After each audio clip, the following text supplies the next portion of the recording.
Comment Emmanuel Macron a aggravé le malaise franco-africain? Chronique de tous les présidents de la Ve République française, Emmanuel Macron semble être le plus englué dans une tenace incompréhension de l'Afrique. Son incurable défaut d'humilité et ses familiarités indécentes répandent le sentiment anti-français plus vite que la propagande russe. Pour plus d'informations sur ce sujet, retrouvez-nous après le générique.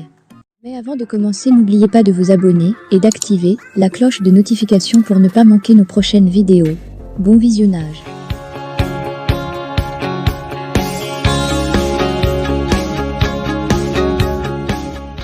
Au-delà de la crise entre le Maroc et la France, créée et entretenue à coups de rumeurs, de désinformation et d'allégations, Macron a contribué, par des attitudes inédites, à exacerber les tensions entre la France et d'autres pays africains. Nous ne parlerons pas ici du Maroc ni du Maghreb, mais ce sont les mêmes ressorts mentaux, dans les rouages de l'État français, qui façonnent les liens et les approches. Malgré ses annonces de vouloir prendre ses distances, avec l'esprit de la France-Afrique, Macron s'y est maintenu. La France-Afrique est un terme opaque, mettant sur le même plan un pays et un continent. Il combine astucieusement la défense coriace et intraitable des intérêts français avec un incorrigible réflexe d'asséner des leçons de vertu politique aux leaders africains. Tout cela, bien entendu, en fonction des intérêts bien compris de l'Hexagone. Une comparaison édifiante, par comparaison relative, mais signifiante, la Grande-Bretagne, qui avait un empire colonial autrement plus étendu que celui de la France, ne fait pas vivre dans la terminologie géopolitique des formules, comme British Africa ou British Asia. La décolonisation britannique s'est faite sans trop de heurts ni de conflictualité.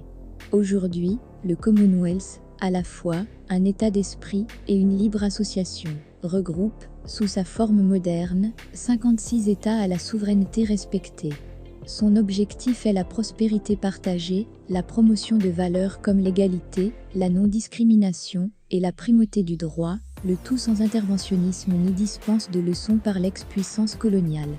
Il faudrait aussi rappeler que l'acceptation de l'autre est tellement enracinée dans la culture britannique qu'un débat, comme celui du voile qui hystérise les Français d'une manière hallucinante, est inconcevable en Grande-Bretagne.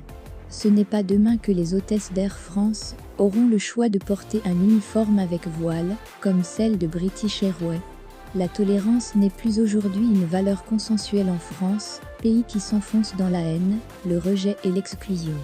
Pérenniser la prépondérance française. La décolonisation a été ressentie en France comme un arrachement et à la limite comme une spoliation. Ce qui est inouï, les luttes pour l'indépendance ont dérivé parfois vers de véritables tragédies des deux côtés. Il fallait bien trouver un substitut à ce qui était considéré comme de bénéfiques possessions, mais perdues. Le colonialisme tout court a été remplacé par son expression sauf, la France-Afrique. Cette expression malmène l'identité et la souveraineté africaine. Elle cache des situations de crise, de tension et d'interventionnisme, sur fond de réseaux d'influence, de lobbies politiques, économiques et militaires destinés principalement à pérenniser la prépondérance française. Malgré les dénégations, la France-Afrique tient à consacrer une mise sous tutelle continue. Les Africains ne supportent plus ces attitudes malsaines. On ne s'attardera pas sur le discours paternaliste de François Mitterrand lors de la 16e conférence des chefs d'État d'Afrique et de France en 1990 à La Baule. Malgré le lyrisme fin de ses déclarations pour dénoncer les scories néocoloniales, Mitterrand a surtout montré le visage d'un hautain et caricatural père fouettard. Il en a irrité les leaders africains de l'époque, qui le lui ont bien fait comprendre. On a également en mémoire le dérapage france-africain de Nicolas Sarkozy qui a estimé, en juillet 2007, dans son fameux discours de Dakar, écrit par son conseiller Henri Guénaud, que l'homme africain n'est pas assez entré dans l'histoire. Suite au tollé, 42 ambassadeurs français ont été sollicités par le Quai d'Orsay pour donner leur avis sur la politique africaine de la France. Leurs avis rapportés par le journal Le Monde, en avril 2008, ont souligné la dégradation de l'image de la France sur le continent. La France n'étant plus la référence unique ni même primordiale en Afrique, et les Français ont du mal à l'admettre. Ils ont aussi constaté que les Français ignorent que les Africains s'intègrent dans la mondialisation plus vite qu'on ne le croit. Ces constats lucides ont été faits par la France officielle, mais rien n'a changé depuis. Macron n'a rien retenu des déconvenus de ses prédécesseurs. Emmanuel Macron n'a rien retenu des déconvenus de ses prédécesseurs. Il a, au contraire, introduit du nouveau, pour servir du vieux. Ses manières, trop condescendantes et indécemment familières, apportent un cinglant démenti à ses propos. En novembre 2017, lors d'une visite à Ouagadougou, au Burkina Faso, Emmanuel Macron s'adressait aux étudiants, en présence du président burkinabé Roch Marc Christian Kaboré, 2015 à 2022. Amphithéâtre bondé, chaleur torride, débats animés et rencontres assez longues, le président burkinabé a décidé de quitter momentanément la tribune.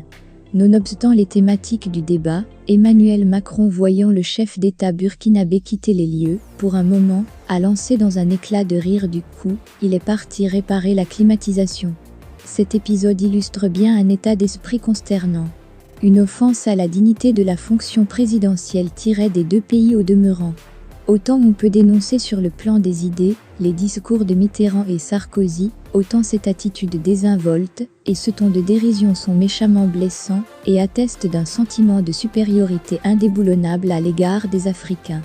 Lors de sa récente visite en République démocratique du Congo, ex-Zaïre, le 5 mars 2023, Emmanuel Macron a de nouveau rechuté avec une phrase dite sur le même ton indélicat devant le président congolais Félix-Antoine Tshisekedi. Depuis 1994, ce n'est pas la faute de la France, pardon de le dire dans des termes aussi crus, que vous n'avez pas été capable de restaurer la souveraineté, ni militaire, ni sécuritaire, ni administrative, de votre pays.